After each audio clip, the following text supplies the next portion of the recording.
Bonsoir, bienvenue au Club d'Orloté, le podcast qui apporte des clés de compréhension pour prendre soin de soi et des autres. Aujourd'hui, je vous retrouve pour vous parler de la théorie du yin et du yang. Donc ce podcast, il fait suite au premier épisode du podcast, justement, au premier épisode du Club d'Orloté. Dans cet épisode, je vous présentais la médecine traditionnelle chinoise. On revenait sur l'historique de cette médecine, de cet art thérapeutique ancestral. On parlait aussi de réellement comment ça fonctionne, qu'est-ce qui fait partie de cette médecine et surtout, très important, comment elle est pratiquée aujourd'hui et quel est l'héritage qu'on reçoit aujourd'hui de ce savoir millénaire.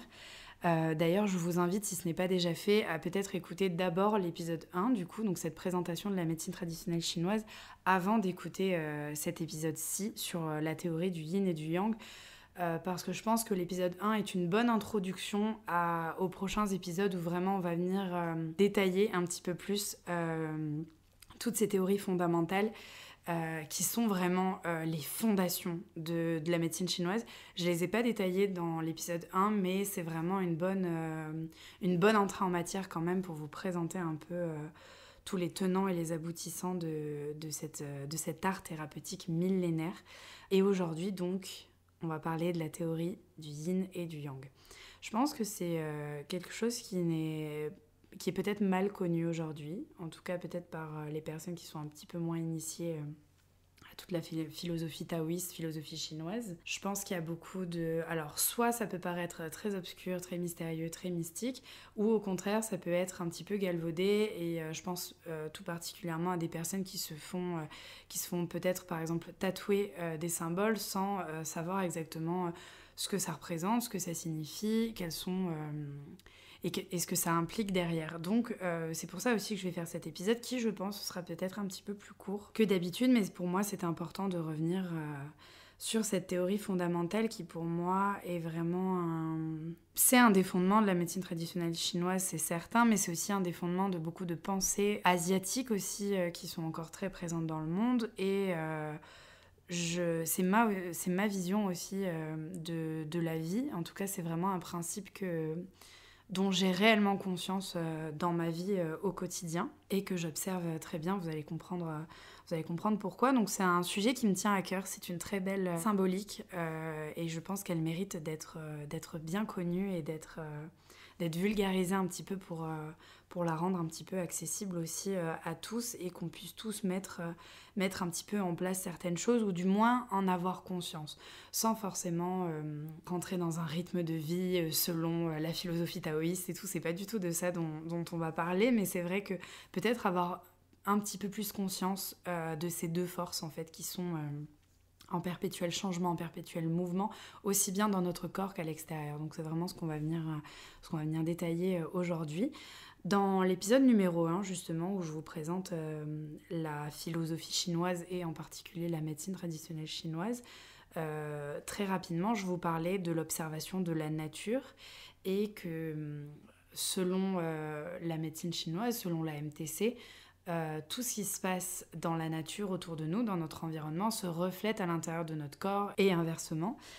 Et c'est vraiment, si vous voulez, de cette observation de la nature pendant des siècles, pendant des millénaires, que la théorie du yin et du yang est née. En fait, c'est de l'observation des cycles saisonniers, des cycles circadiens, des cycles d'une journée, du cycle de la vie aussi, de la vie d'une personne, de la vie d'un animal, de la vie d'un végétal aussi, qu'est né en fait ce système de yin et de yang, ce constat même, je dirais, parce qu'au-delà d'un système, d'une théorie, c'est avant tout, je pense, un constat en fait de cette observation minutieuse de toutes les manifestations de la vie sur Terre.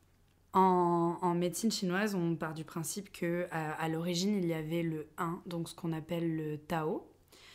Vous appelez ça un petit peu comme vous voulez, c'est une sorte de force unique. Voilà, il y avait une force qui était là. De cette force est né le ciel et la terre. Alors attention, c'est un petit peu...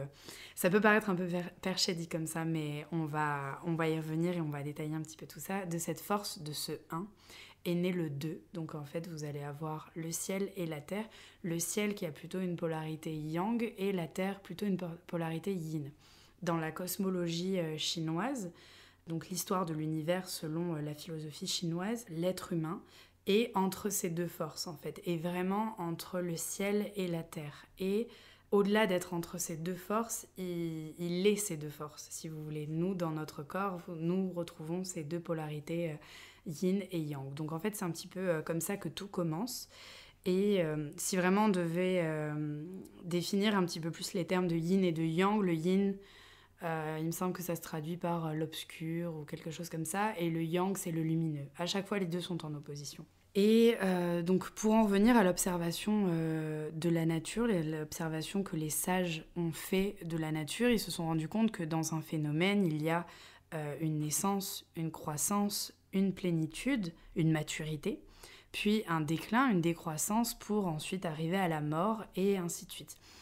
Si vous voulez, pour le yin et le yang, on est dans ce système-là. En fait, on est dans une roue perpétuelle qui passe de yin à yang, de yang à yin, ou alors un yang qui prend naissance, qui croît, qui mature, puis qui décroît, puis qui meurt, qui laisse la place au yin, et ainsi de suite. On est vraiment dans ce mouvement, dans cette mutation perpétuelle. Et au bout d'un moment, on ne sait même plus où est la naissance, où est la mort, tellement la roue, ce mouvement, en fait, s'enchaîne. Donc c'est vraiment ce qu'on va chercher, presque chercher la naissance ou la mort, ou le début ou la fin d'un cycle. C'est même pas pertinent ici. En fait, ce qu'on veut, c'est vraiment prendre conscience de l'idée de cette roue perpétuelle, de ce mouvement perpétuel. Le meilleur exemple pour ça, c'est le jour et la nuit. Si vous voulez, donc si vraiment on compare le jour à la nuit, le jour est yang et la nuit est yin. Mais si on zoome un petit peu sur juste ce yang et ce yin, ça peut aller plus loin. Par exemple, le crépuscule, donc le début de la nuit, c'est ce qu'on appelle le jeune yin, le yin croissant, si vous voulez. C'est vraiment le début de la nuit, là où le jour décroît, le jour arrive à sa fin, puisque la nuit est en train de s'installer avec le crépuscule. Donc on se retrouve avec un petit yin qui va ensuite grandir, plus la nuit avance. En plein milieu de la nuit, on a vraiment la plénitude de yin. Le yin est à son maximum. Il est vraiment en pleine puissance, on est vraiment en plein milieu de la nuit. Puis va arriver petit à petit le matin, l'aube. À ce moment-là, le yin commence à décroître pour arriver ensuite à sa fin, et c'est le jour qui prend le relais. Et tout ça, c'est perpétuel. Quoi qu'il se passe dans notre vie, quoi qu'il se passe dans ce monde, il fera toujours nuit, il fera toujours jour ensuite, pour de nouveau que retombe la nuit, pour que le jour se lève le lendemain. Ça sera perpétuel et immuable, quoi qu'il se passe. Sauf si vraiment il arrive la fin du monde, mais quoi qu'il se passe, il y aura cette alternance en 24 heures de yin et de yang. Et c'est perpétuel et ça continue comme ça.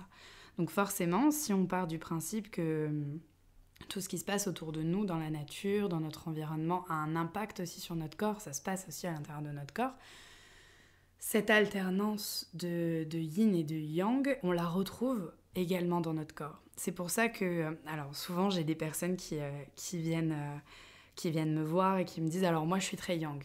Et j'adore justement quand on me dit ça, parce que justement je me permets du coup de leur expliquer que dire je suis très yang, juste comme ça, me le balancer comme ça n'a pas d'intérêt, c'est pas forcément pertinent, puisque rien qu'au cours d'une journée, comme on l'a vu le jour et la nuit, cette alternance de yin et de yang, dans un mouvement perpétuel, une mutation perpétuelle, quoi qu'il arrive, viendra aussi impacter notre corps. Donc le matin, exactement comme au début d'une journée, il y a encore un petit peu de yin. Ce yin est encore un petit peu présent. Si vous êtes quelqu'un qui n'est pas du tout du matin, votre yin va être présent une bonne partie de la matinée encore, pour que vous ayez le temps de mettre votre énergie yang en mouvement, de réveiller votre corps. Donc en fait, c'est pas définitif si vous voulez. Quand la personne me dit « moi je suis très yang », à quel moment ? À quel moment de ta vie tu es très yang ? À quel moment de ta journée ? Puisque rien qu'au cours de 24 heures, ça change. Rien n'est définitif. Tout change, tout se transforme, tout est en perpétuelle mutation. Donc en fait, il n'y a rien de figé, de concret. Donc c'est vraiment ça qu'il faut garder en tête si vous voulez, et on peut vraiment étendre ça aussi à toute la vie, à la naissance, un enfant et durant son enfance jusqu'à la puberté, vous avez vraiment une prédominance de yang. Quel que soit le genre ou le sexe de l'enfant, il y a une prédominance de yang chez l'enfant. Passé la puberté, le yin est peut-être un petit peu plus présent. Et en fonction des âges, en fonction des périodes, il y aura toujours ces alternances de yin et de yang, avec toujours une prédominance pour l'un ou pour l'autre. Mais rappelez-vous, ça change rien qu'au cours de quelques heures, rien qu'au cours de 24 heures d'une journée. Donc voilà. Et plus on vieillit, plus c'est le yin qui prend un petit peu plus de place. Donc à ce moment-là, c'est vraiment le yang qu'il faut continuer aussi un petit peu de cultiver pour essayer de garder un certain équilibre. Mais c'est irrémédiable en fait, si vous voulez. Avec la vieillesse, le yin s'installe et c'est la vie, c'est naturel, c'est comme ça, c'est normal que ce yin s'installe. Pour ensuite arriver au déclin, puis à la mort. Mais rappelez-vous, la mort, ce n'est que la fin d'un cycle, sachant qu'un autre cycle redémarre derrière. Après, c'est une façon de voir la vie aussi, mais en tout cas, voilà, gardez en tête qu'on est toujours sur ce système de cycle. Vous pouvez vraiment visualiser un cercle qui fait qu'il n'y a pas de début, il n'y a pas de fin. La mort du premier cycle, la fin du premier cycle n'est que la naissance, le début d'un deuxième, et ainsi de suite. Et ça restera comme ça durant des centaines de milliers d'années, si tout va bien pour l'humanité en tout cas. Mais voilà, gardez en tête qu'il y a vraiment ce système de yin et de yang qui est présent dans notre corps, qui est présent dans les végétaux, dans les minéraux, dans tout le monde animal aussi. Les animaux aussi sont impactés exactement comme nous par ces rythmes de la nature, par cette alternance yin-yang en permanence, presque chaque seconde, chaque minute. Et puis plus le temps avance, plus on se rapproche aussi du déclin, de la fin aussi de notre vie. Donc on prend aussi conscience que ce yin est de plus en plus présent, qu'on vieillit en fait, chaque seconde on vieillit aussi. On part un petit peu dans tous les sens, mais c'est pour que vous ayez une idée et des exemples concrets. C'est pour ça que je vous donne l'exemple sur tout le long de la vie d'un être humain ou le long d'une journée. C'est assez parlant. Aussi, ce qui est très important quand on parle de yin et de yang, c'est que quand on définit quelque chose comme yin, c'est toujours en comparaison à autre chose. Vous ne pouvez pas arriver et dire la table est yin. Voilà, ce n'est pas une vérité absolue. Déjà, ce n'est pas figé, on l'a vu, tout est en perpétuel mouvement. Mais c'est toujours en comparaison à quelque chose. Si vous voulez, l'homme, le masculin, est plutôt yang. Plutôt yang, parce que si on le compare au féminin, à la femme, elle est plutôt yin.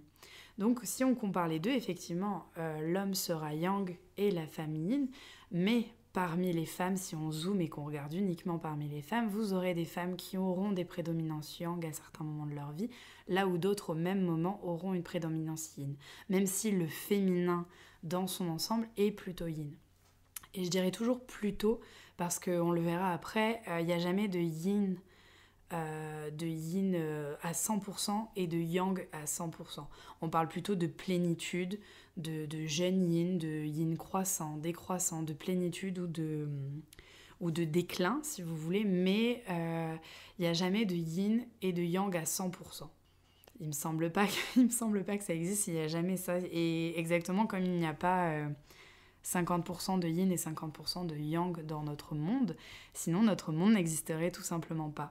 L'humain, la vie autour de nous est en perpétuel mouvement, en perpétuelle recherche d'équilibre entre ces deux forces, entre ces deux énergies, entre ces deux polarités, mais sans jamais réellement être à 50-50.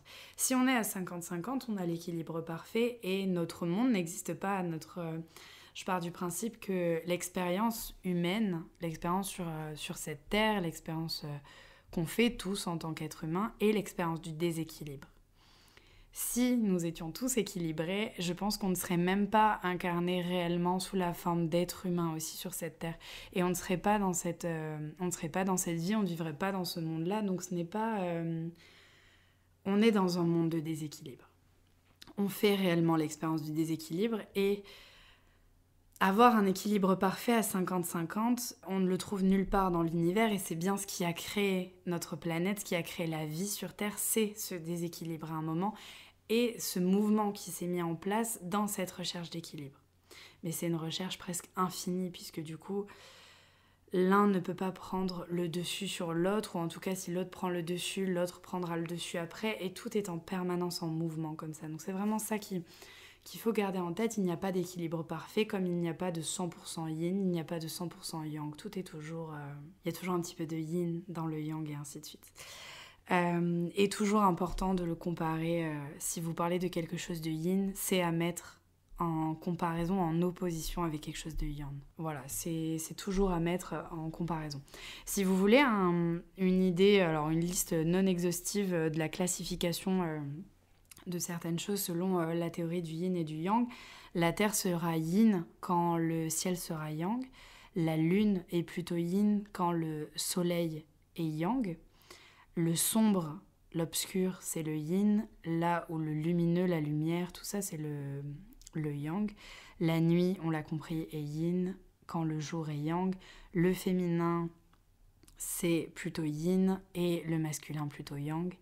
L'hiver est plutôt yin, là où l'été en opposition est yang. Et ensuite, je vais vous donner un autre exemple. Vous avez l'eau qui est plutôt yin si on la met en comparaison avec le feu, qui sera plutôt yang à ce moment-là. Mais si on zoome, qu'on se concentre uniquement sur l'eau, rien que sur cet élément, ce mouvement qu'est l'eau, on pourra avoir, en fonction de la forme que va prendre l'eau, des états qui seront plutôt yin et des états plutôt yang. Si je vous donne un exemple pour l'eau, je trouve que c'est assez parlant.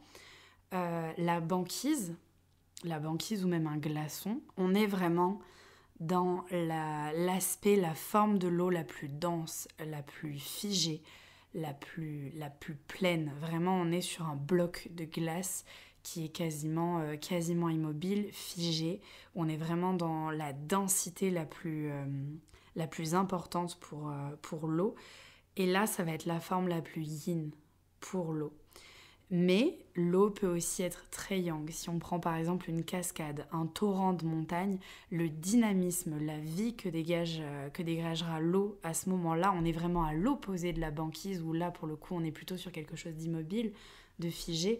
Là où la cascade ou le torrent, ou même la pluie, de très grosses pluies, on est sur une eau qui est plutôt yang parce qu'il y a cette idée de dynamisme, de vitesse, de vitalité. Donc voilà, vous voyez que certes, l'eau est yin si on la compare au feu qui est yang. Là, on se retrouve avec deux opposés. Mais même au niveau de l'eau, qu'on définirait plutôt comme yin si on la compare au feu, au niveau de l'eau, il peut aussi y avoir des aspects qui seront très yin, des aspects très yang, des aspects assez équilibrés. Et à côté de ça, alors je vous donne un autre exemple pour l'eau, vous pouvez avoir, si par exemple on prend un fleuve, en France on a la chance d'en avoir pas mal, donc je pense que vous aurez tous au moins un fleuve en tête. Le fleuve en apparence, en général, c'est quand même une large étendue d'eau, plutôt assez calme la plupart du temps, mais en fait en profondeur, vous avez vraiment énormément de courant, une certaine puissance. Donc en fait, à ce moment-là, vous pouvez vraiment voir que le yin et le yang, il est assez présent dans cet état. Si vous voulez, de prime abord, un fleuve en apparence, en général, aura une forme plutôt yin, où on se dira, voilà, c'est une grande étendue d'eau, ça brasse énormément d'eau. Ok, c'est plutôt yin, contrairement à un torrent de montagne où vraiment il y a un dynamisme, c'est un flux d'eau peut-être plus léger, plus rapide. Le fleuve, ça paraît beaucoup plus mastoc, beaucoup plus lourd. Donc, de prime abord, on se dirait c'est plutôt yin. Mais en profondeur, la puissance d'un fleuve, le courant d'un fleuve qui vous emporte, vous avez aussi une grosse partie de yang à ce moment-là, en fait, sur cette forme-là de l'eau. Donc en fait, dans n'importe quel état, et c'est la même chose dans notre corps, vous pouvez avoir à certains moments de la journée une prédominance yang, mais au fond de vous, vous pouvez aussi avoir un yin qui est très présent, qu'il faut apprendre à cultiver. Donc on est toujours dans cette ambivalence et dans ce mouvement perpétuel de choses qui ont besoin de s'équilibrer. Ce sont vraiment ces deux forces qui sont opposées certes, mais complémentaires. complémentaires parce qu'elles vont dans le même sens, si vous voulez. Ensuite, on va parler rapidement du symbole du yin et du yang que je pense que vous connaissez tous. Ce symbole, donc dans un cercle, vous avez vraiment 2 vagues ou 2 gouttes. Je pense que vous voyez tous de quoi je parle. Vous avez une première goutte, une première vague blanche avec un point noir.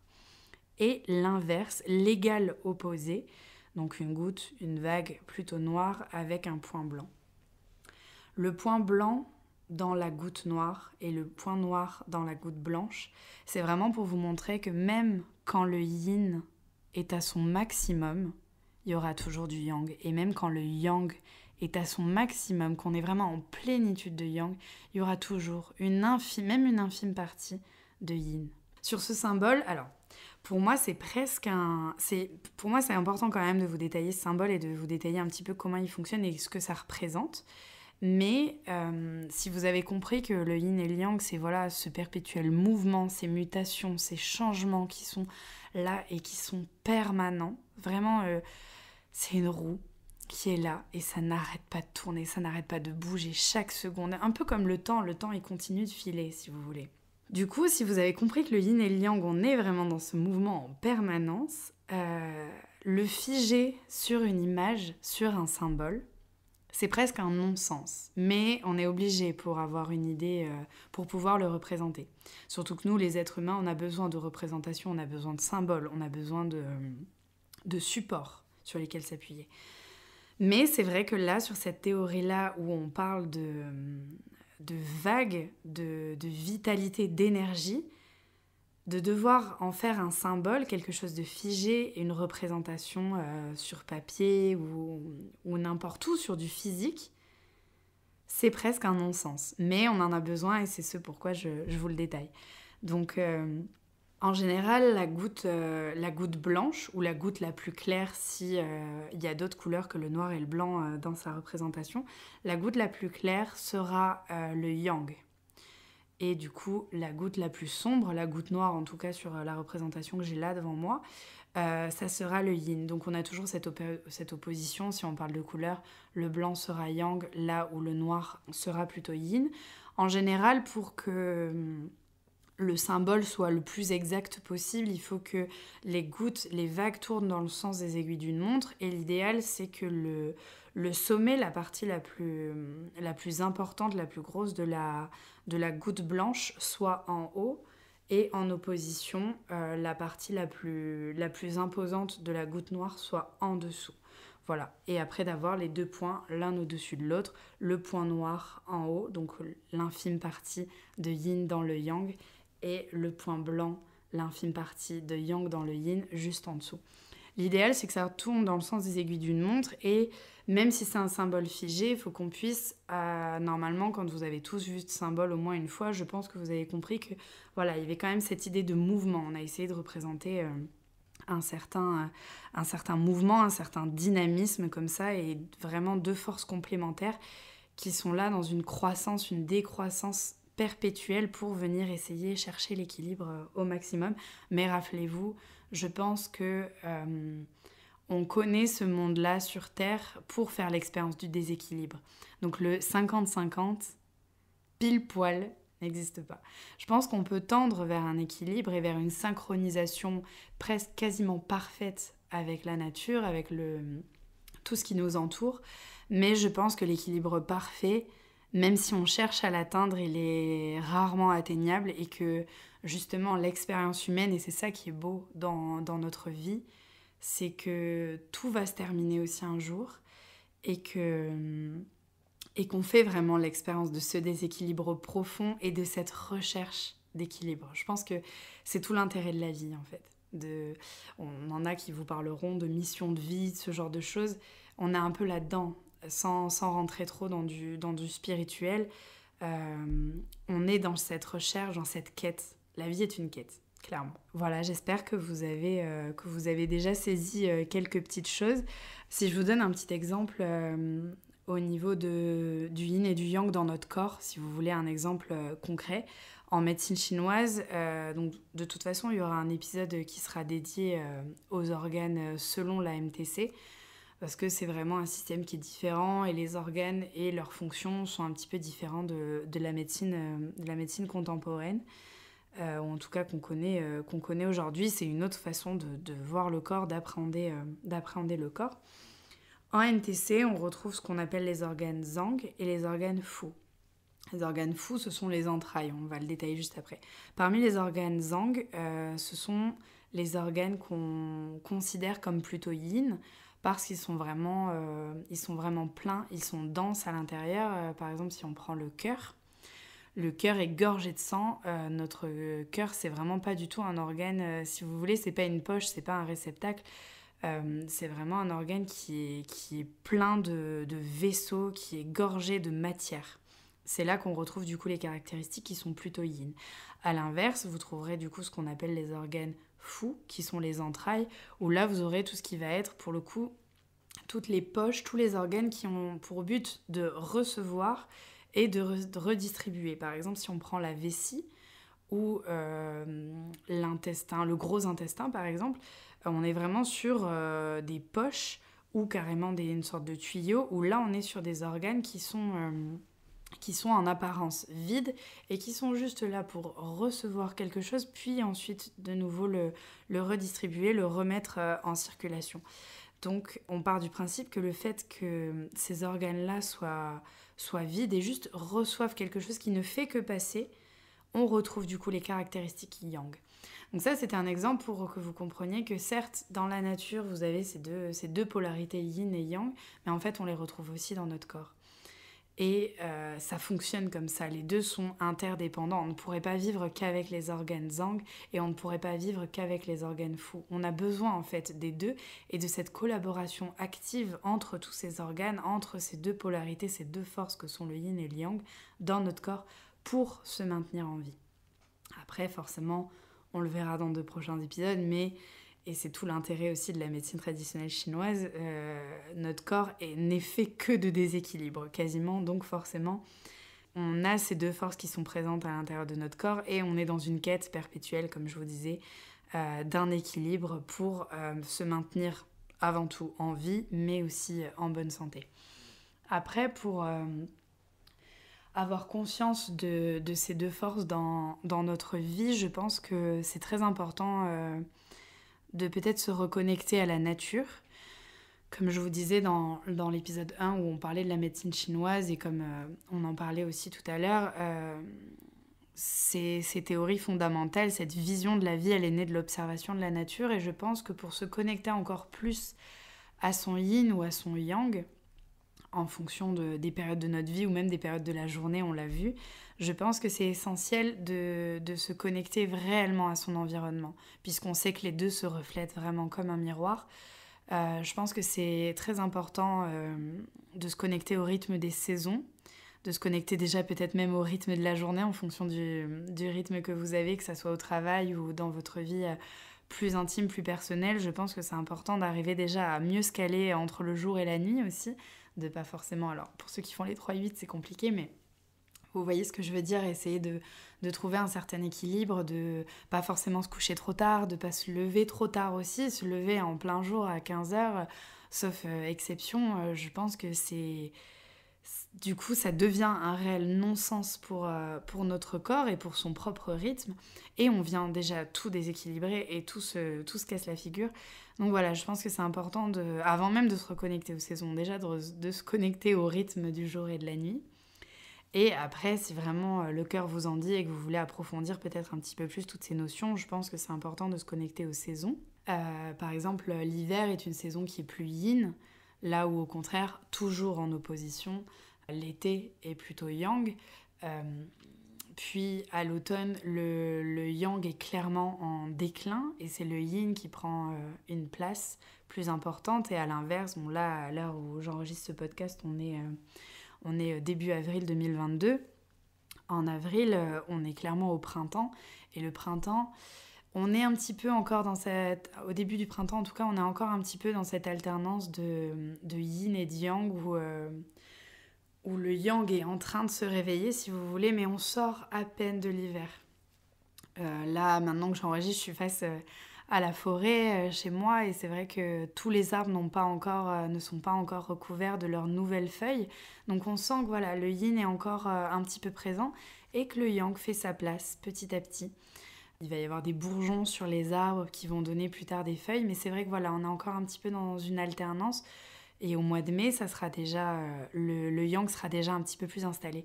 Donc peut-être cultiver un petit peu ce mouvement, ces changements en fait de la nature et arriver un petit peu à se connecter à ça dans sa vie pour les ressentir dans son corps. Je pense que c'est essentiel. Il y aura un épisode aussi dédié à ça, mais par exemple les cycles féminins, le cycle menstruel chez la femme ou chez les personnes menstruées, c'est aussi, on retrouve aussi ce mouvement de croissance, de maturité, de décroissance, de déclin. Et puis de nouveau, le cycle recommence. On a vraiment ce mouvement, encore une fois, perpétuel. Donc c'est important peut-être aussi en tant que femme ou en tant que personne menstruée de se connecter à ce cycle-là, peut-être l'observer. Est-ce qu'il est régulier? Est-ce qu'il est irrégulier? Voilà, essayer de trouver un peu de yin et de yang un petit peu partout dans sa vie. Et pour vous donner un dernier exemple de ces cycles qui sont perpétuels et immuables, on parlait du jour et de la nuit et du cycle de la vie d'un être humain. Mais vous l'avez aussi par exemple dans le monde végétal, un arbre qui arrivait à maturité, ses graines au bout d'un moment vont tomber au sol et si ces graines-là ne sont pas forcément ramassées ni mangées par un petit animal, ces graines vont réussir à se frayer un chemin dans la terre pour ensuite donner une plante, peut-être une première feuille, une deuxième, une troisième, pour ensuite grandir d'année en année et redevenir un arbre mature comme son parent, si on peut appeler ça comme ça. Mais voilà, et vous voyez, ces cycles-là seront présents quoi qu'il arrive. Quoi que vous fassiez dans votre vie, quel que soit votre rythme de vie, il fera toujours jour et il fera toujours nuit.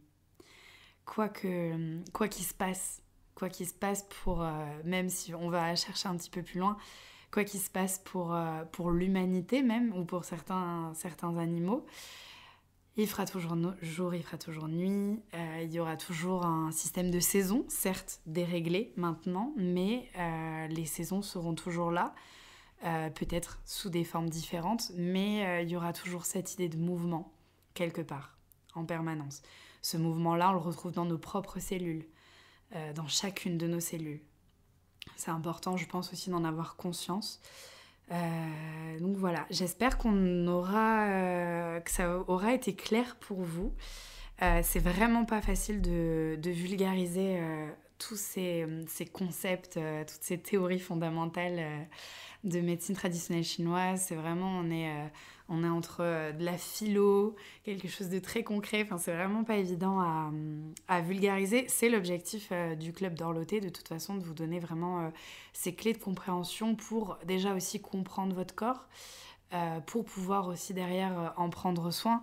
Je le dirai jamais assez, mais je pars du principe que pour comprendre quelque chose, il faut en connaître un minimum les aspects.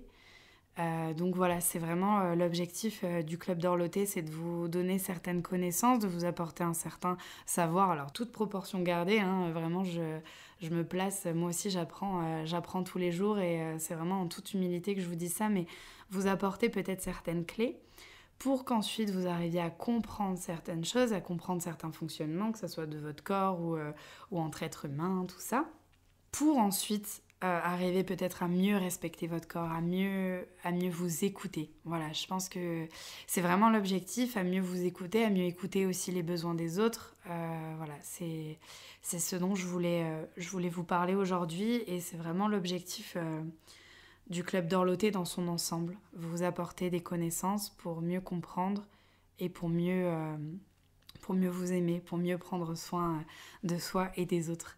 Je vous remercie de m'avoir écouté. D'ailleurs, je ne l'ai pas fait sur les 2 derniers épisodes, mais en fonction de la plateforme sur laquelle vous écoutez le podcast, vous pouvez soit le noter, 5 étoiles, c'est chouette. Soit le noter, soit vous abonner. Il me semble qu'il y a des plateformes aussi où vous pouvez me laisser des commentaires. Dans tous les cas, vous pouvez aussi m'envoyer des messages sur Instagram. Mais voilà, je rappelle d'ailleurs le Instagram du podcast, donc c'est club.dorloté avec 2 E, très important. Mais en tout cas, voilà, n'hésitez pas à vous abonner, à laisser des petites étoiles et à noter le podcast. Voilà, ça m'aide beaucoup.